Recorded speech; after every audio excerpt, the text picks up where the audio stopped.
Rita walked through the grand hallways of High Crest Academy, her grip tightening around the straps of her old, worn-out school bag.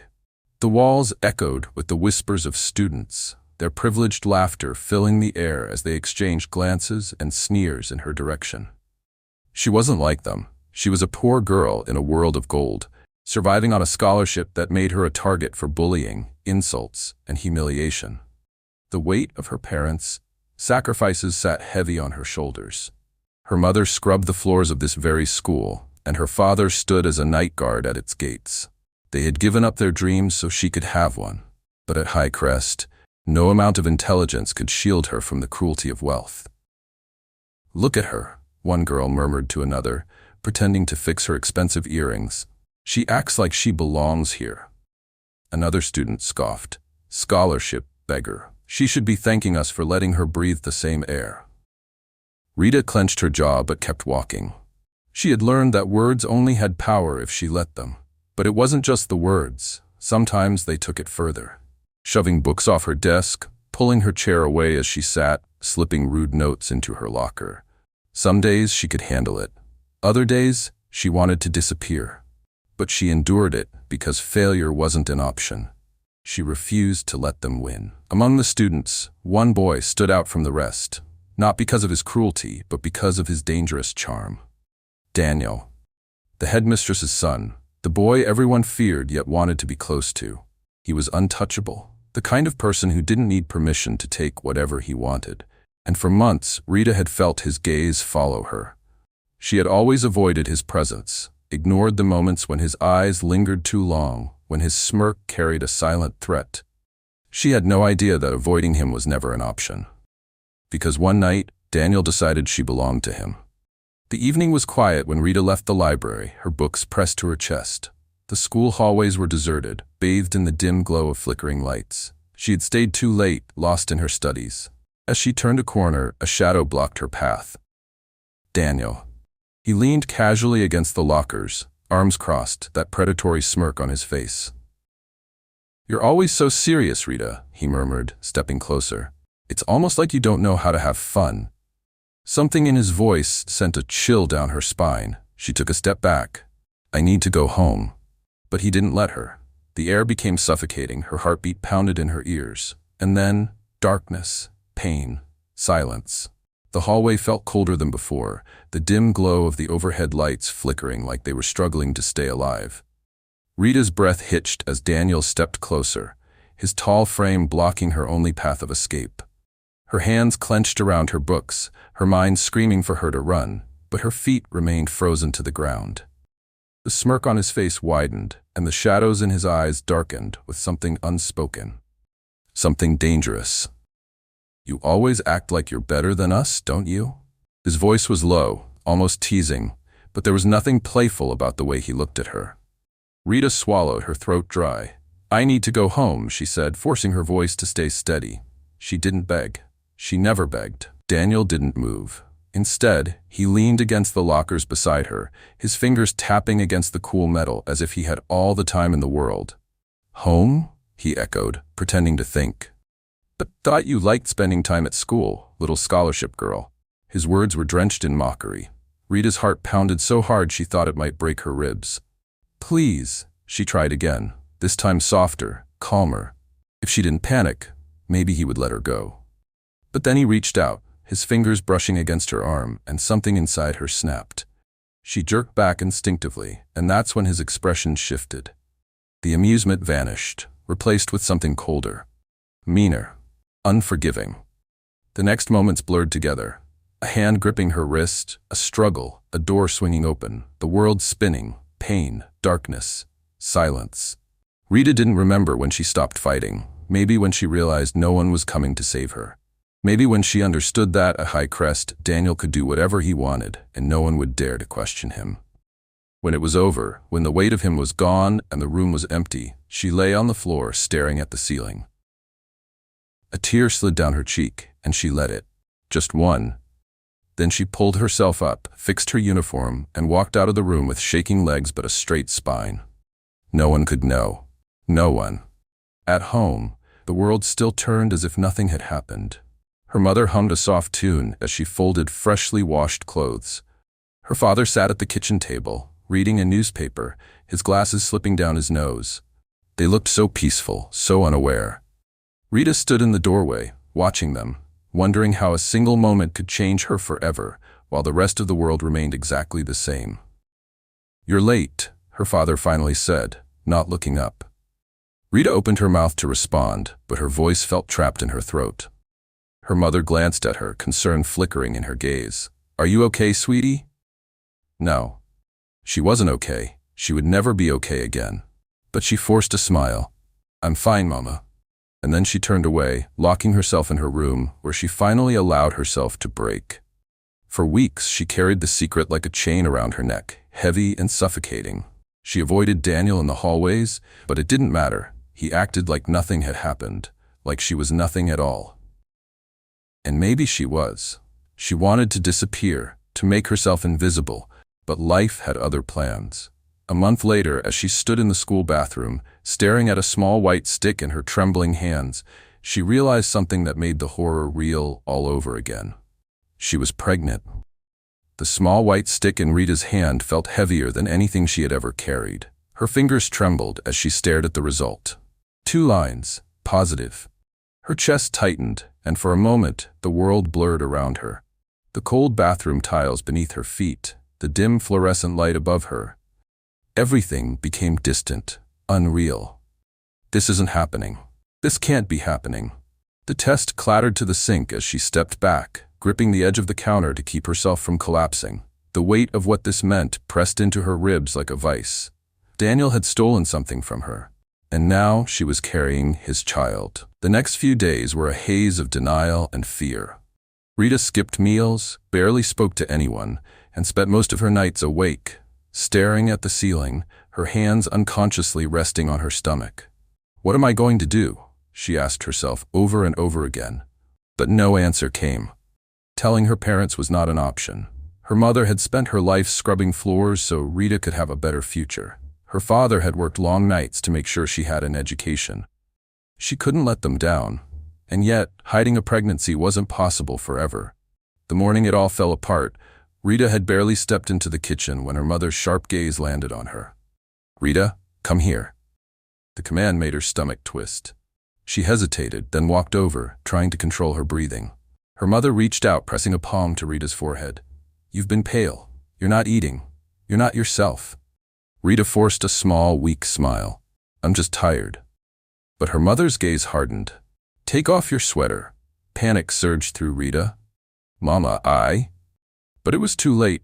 In one swift motion, her mother pulled back the fabric, exposing the barely there curve of her belly. The silence in the room became thick and suffocating. Her father, who had been reading the newspaper, froze. His fingers tightened around the edges of the paper, his knuckles turning white. And then the storm hit. "You're pregnant?" His voice was low, dangerous. Rita's throat closed up. Her mother gasped, stepping back as if Rita had struck her. "Tell me I'm wrong." The plea in her mother's voice shattered something inside her, but Rita couldn't lie anymore. Tears welled in her eyes, and she nodded, silent and trembling. Then came the worst question of all. Who is the father? Her father's voice was sharp, demanding, unforgiving. Rita swallowed the lump in her throat. She could have said Daniel's name. She could have exposed him, made him face the consequences. But then what? Would the school believe her? Would her father storm into Highcrest and demand justice? Would her mother weep even harder, knowing her daughter had been violated? Or worse, would they blame her for it? I don't know," she whispered. The words sealed her fate. Her father stood so fast his chair scraped against the floor. "You don't know?" His voice rose, the anger he rarely displayed now boiling over. "You ruined your life, our name, our home, and you don't even know who the father is?" Rita felt nauseous, her head spinning. "I'm sorry." But the words weren't enough. Her mother turned away, pressing a hand over her mouth, shaking with silent grief. Her father?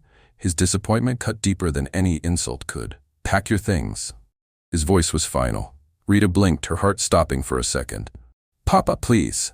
Pack your things." Her mother didn't speak, didn't fight for her, didn't reach out. That silence hurt more than the words. Rita took a step back, then another. The walls of her childhood home felt smaller, colder than ever before. That night, she left. The cold air outside bit into her skin as she stepped onto the street, alone and unwanted. She clutched her small bag, her mind numb, her heart shattering. She had lost everything, her parents, her home, her future. And for what? For something she never asked for. She walked without knowing where she was going, without thinking, until her legs gave up beneath her and she collapsed on the side of the road. That was when Deborah found her. "Child, are you all right?" The voice was warm, concerned. Gentle hands touched her shoulders, helping her up. Rita blinked through her tears, her vision blurry. A stranger. A kind one. For the first time since the nightmare had begun, someone was offering her kindness instead of cruelty. "Come with me," Deborah said. "You don't have to do this alone." And for the first time in weeks, Rita allowed herself to believe that maybe, just maybe, there was still hope. The soft hum of a kettle boiling filled the quiet room, the scent of herbal tea mixing with the warmth of a crackling fire. Rita sat at the edge of an old wooden chair, her fingers curled around a steaming cup, though she made no effort to drink. Her body still felt numb, her mind struggling to process the events of the last few hours. Just hours ago, she had been thrown away like an unwanted burden. And now, she was here, in a stranger's home, wrapped in the comfort of blankets she did not own. The woman who had taken her in, Deborah, sat across from her, watching with gentle eyes that held no judgment, only understanding. "You don't have to talk about it if you're not ready," Deborah said softly, stirring her tea. Her voice was warm, safe, a stark contrast to the cold rejection Rita had just endured. But Rita didn't respond. She didn't trust herself to speak without breaking apart. Instead, she stared into her cup, the ripples in the liquid mirroring the storm inside her. Deborah sighed, leaning back. "I don't know what happened to you, child, but I know this: you are not alone." Those words cracked something inside Rita. She had spent so long believing she had no one, that she had to carry her pain alone. Her chest tightened, and before she could stop herself, a single sob escaped her lips, then another, and another. The dam she had built to contain her suffering broke, and she wept. For her lost innocence, for her parents' disappointment, for the child growing inside her that she wasn't ready to love. Deborah didn't say anything. She simply reached across the table and held Rita's shaking hands, grounding her. And for the first time in weeks, Rita didn't feel invisible. The days turned into weeks, and slowly, Rita began to rebuild herself.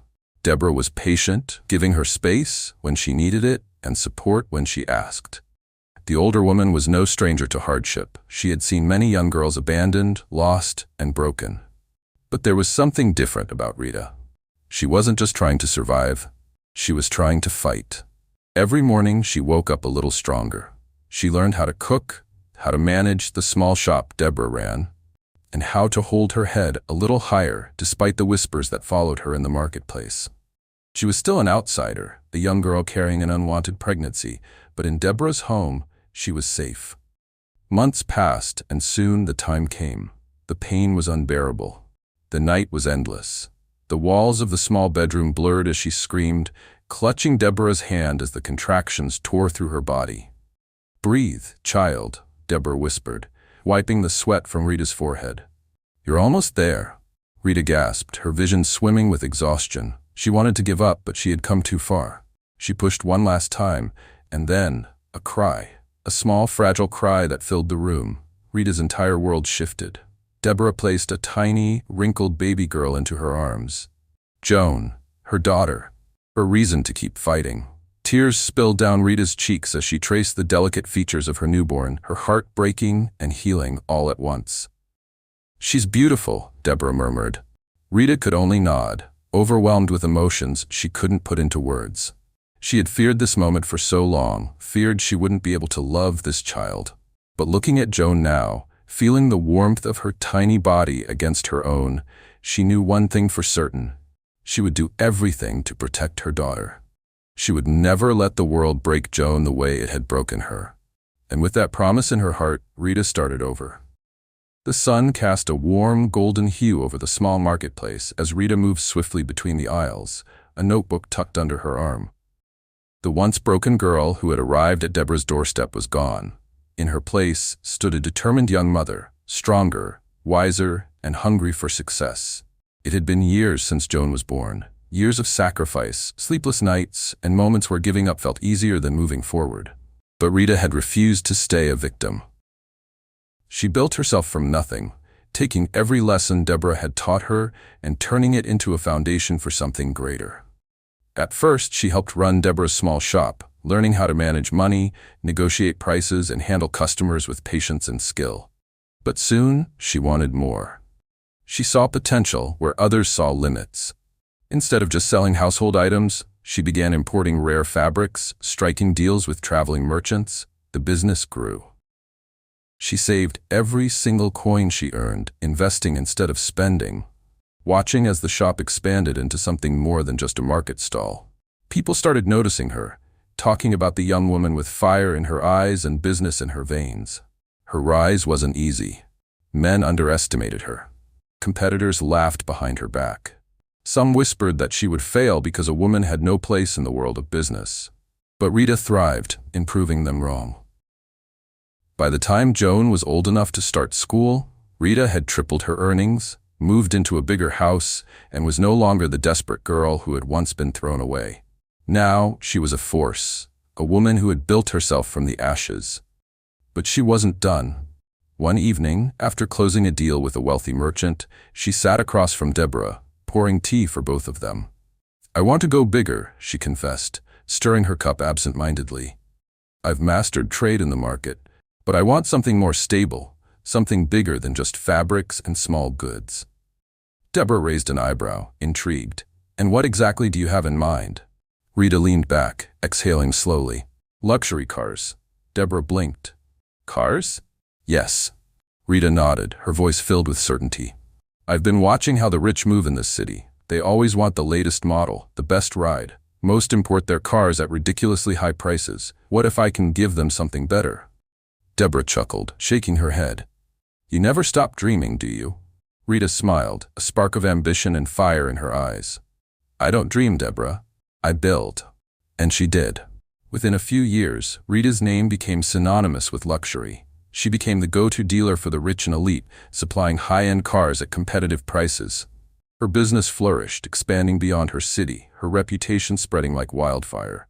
The same people who once mocked her now sought her services. But despite her wealth, she remained grounded, never forgetting the woman who had saved her and the child who was her everything. Every morning, she took Joan to school herself, never letting nannies or drivers replace her role as a mother. Every evening, she shared tea with Deborah, discussing business, life, and the struggles they had conquered. Yet there was one thing she never allowed herself: love. Men approached her. Powerful men, wealthy men, charming men. But Rita had no interest in them. She had built her empire alone. She had raised her child alone, and she didn't need anyone to complete her. But fate had other plans. Because soon, she was about to meet someone who would challenge everything she believed about love.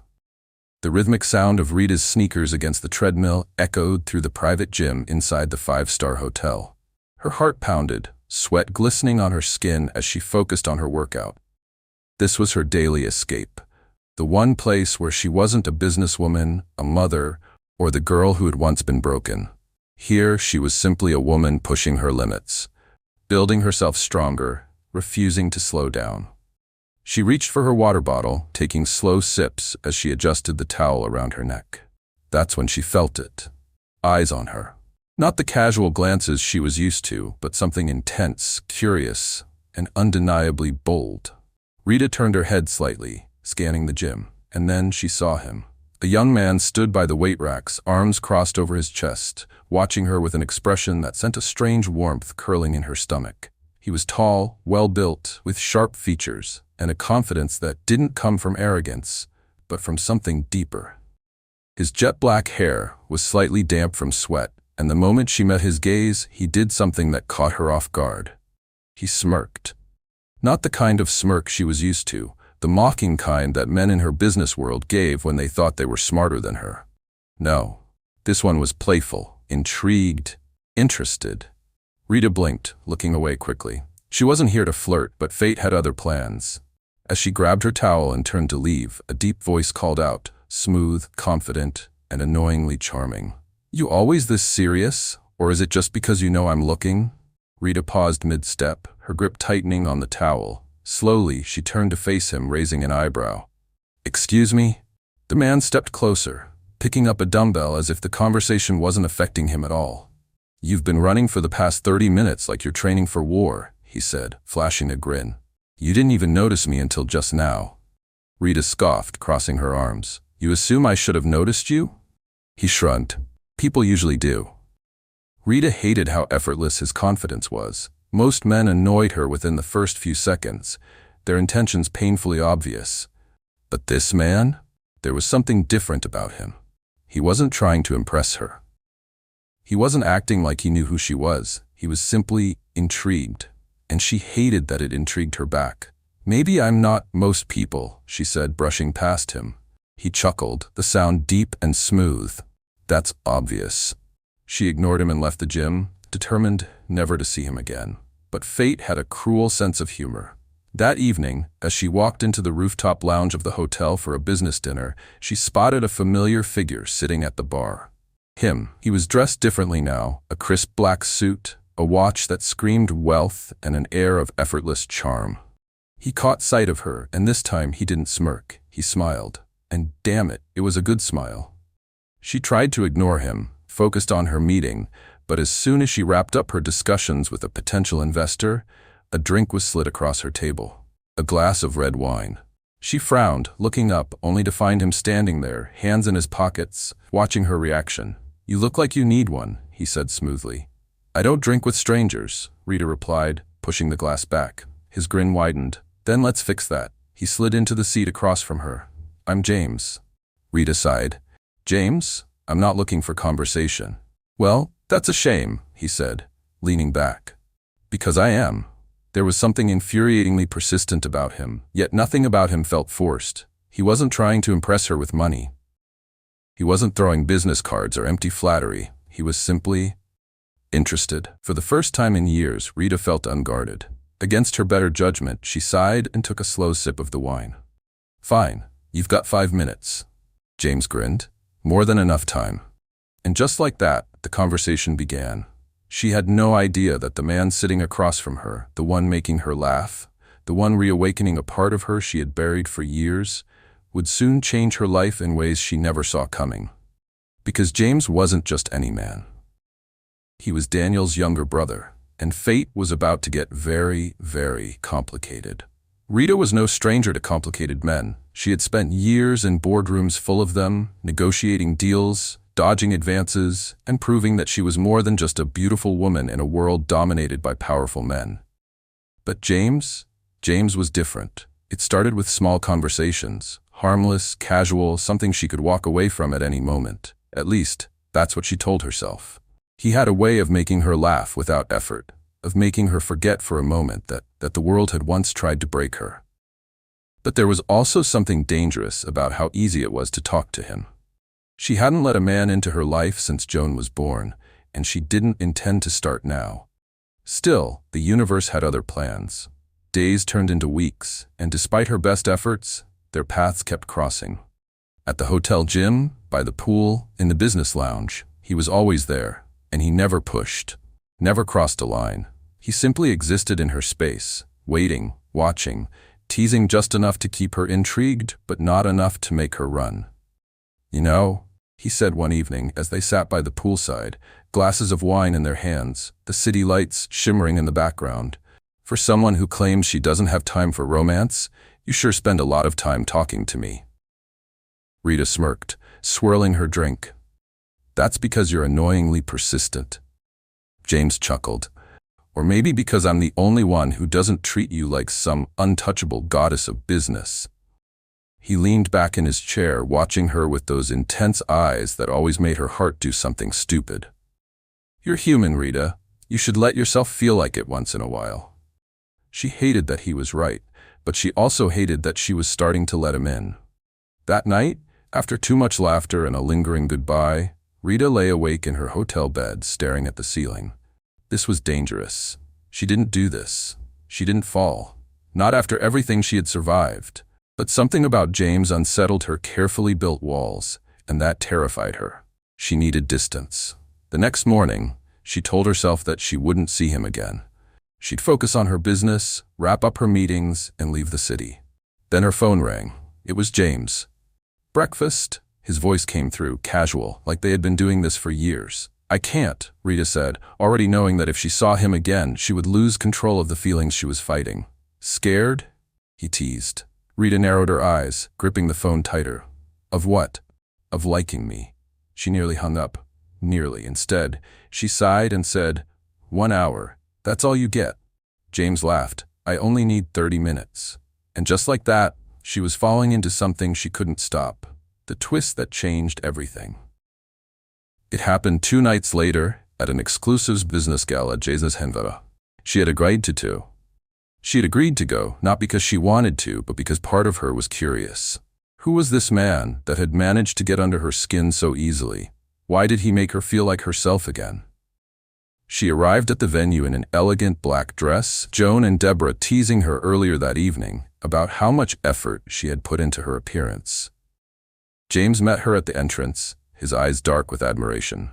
"You look like a woman who doesn't have time for flattery," Rita interrupted smoothly. He grinned. "I was going to say breathtaking." The night went on perfectly, too perfectly. They danced, laughed, and for the first time in years, Rita allowed herself to forget, to just be, until she heard a familiar name. "Daniel, good to see you, man." Rita froze. Her entire body went cold. Slowly she turned, and there he was. Daniel. The man who had stolen everything from her. The father of the daughter he never knew existed. And standing beside him, casually clinking glasses like they were brothers, was James. The world spun. No.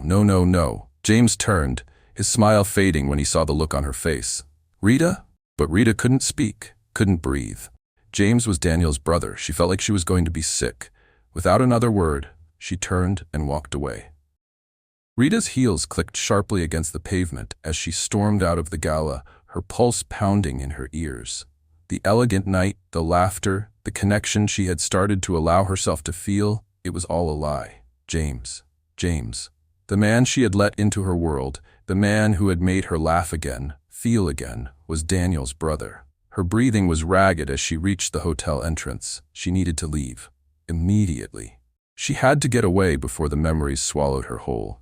Before the past dragged her back into the darkness she had spent years escaping. "Rita? Wait." His voice. She closed her eyes, willing herself to keep walking, but James was faster. He grabbed her wrist, not forcefully but enough to make her stop. "Let go of me," she whispered, her voice shaking with rage and heartbreak. James didn't. Instead, he slowly released her wrist and stepped in front of her, his expression confused, concerned. "What's wrong? What happened back there?" Rita laughed, a hollow, bitter sound. How dare he not know? How dare he stand there, looking at her like he was innocent in all of this? "You," she whispered, her voice shaking. "You're his brother." James frowned. "Who?" She shoved him back a step, her chest rising and falling rapidly. "Daniel." For the first time since she had met him, James looked truly caught off guard. His mouth opened slightly before closing again. "Wait, Daniel, my brother? What does he have to do with this?" The way he said it, like he had no idea, made something inside Rita snap.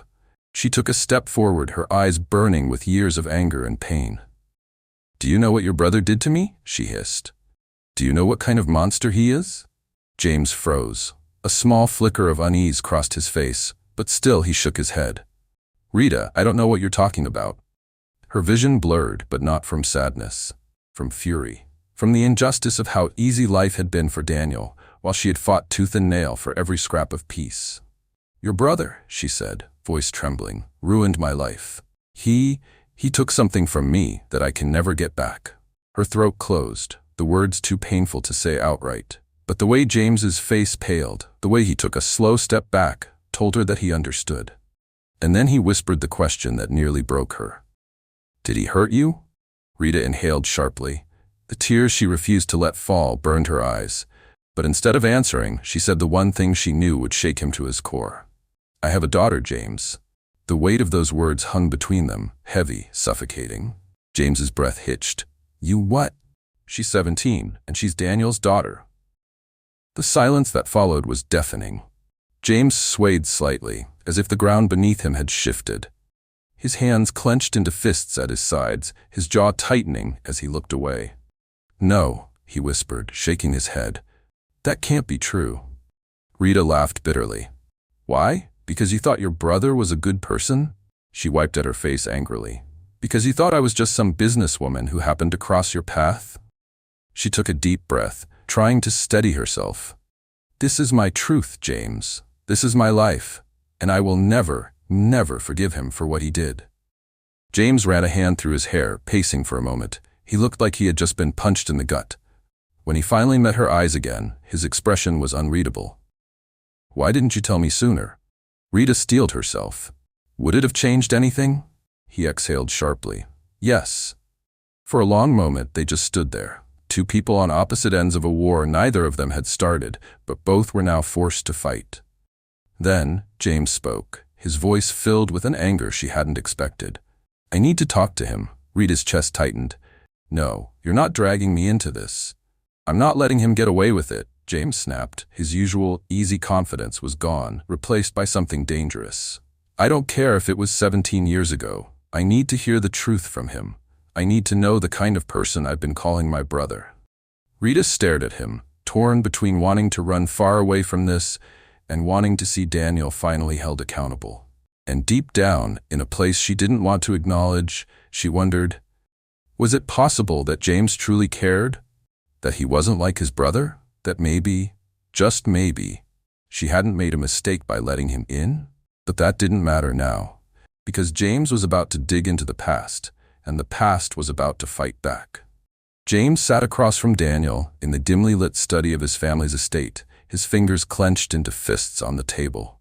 His heart pounded like a war drum, anger coursing through his veins as he stared at the man he had called his brother for his entire life.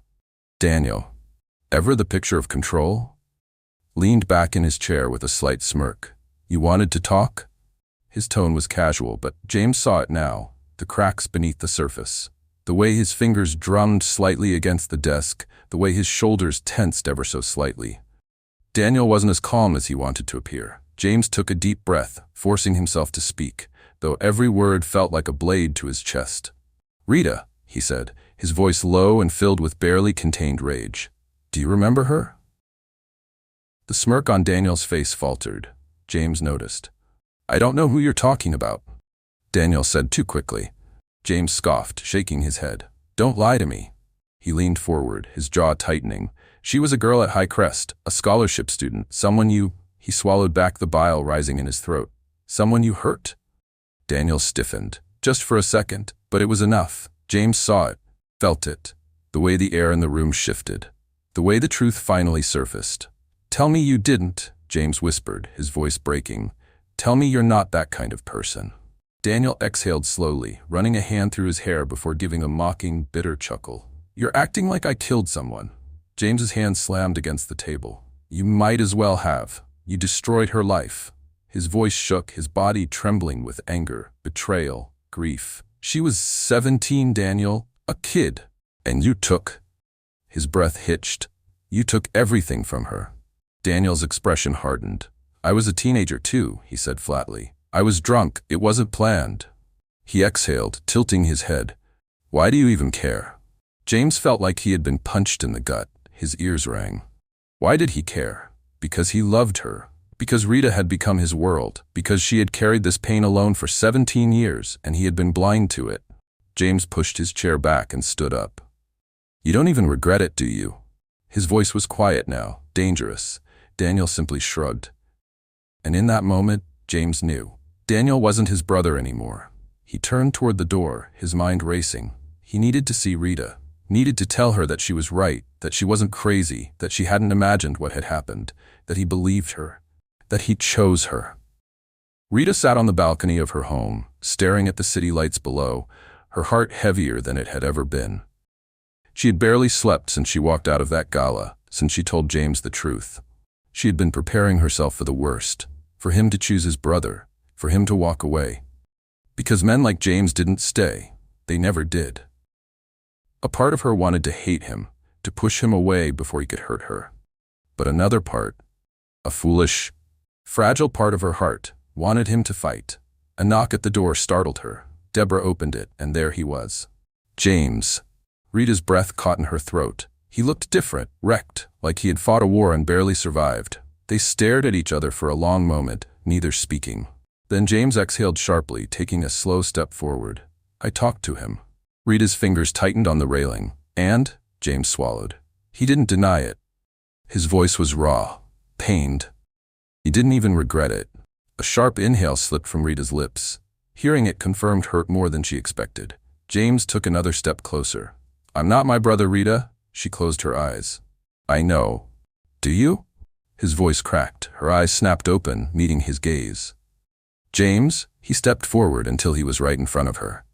I love you, Rita, he said, every word laced with certainty. I don't care that I met you years too late. I don't care about what people will say. I don't care about anything except you and Joan. His hands shook as he reached for her. I want to be your family. Rita's breath hitched. She had spent years building walls, pushing people away, believing she didn't need anyone. And yet, here he was, choosing her, loving her. For the first time in decades, she let herself believe. She reached up, her hands framing his face, tears slipping from her eyes as she whispered, okay. James let out a sharp breath, one of relief, of victory, of love. Then he kissed her, pouring every promise, every vow, every piece of his heart into her. And this time she kissed him back, because love had won. At last. A year later, Rita stood in front of a mirror, adjusting the lace on her white dress. Behind her, Joan beamed, fixing her mother's veil. You look beautiful, Mama. Rita smiled, a genuine, happy smile, one she never thought she'd wear again. Thank you, sweetheart. Outside, guests gathered. Deborah was crying happy tears. James waited at the altar, his eyes only on her. As Rita stepped forward, her heart swelled with something she had fought so hard to earn. Peace, love, family. And as she walked toward her future, she knew she had finally won.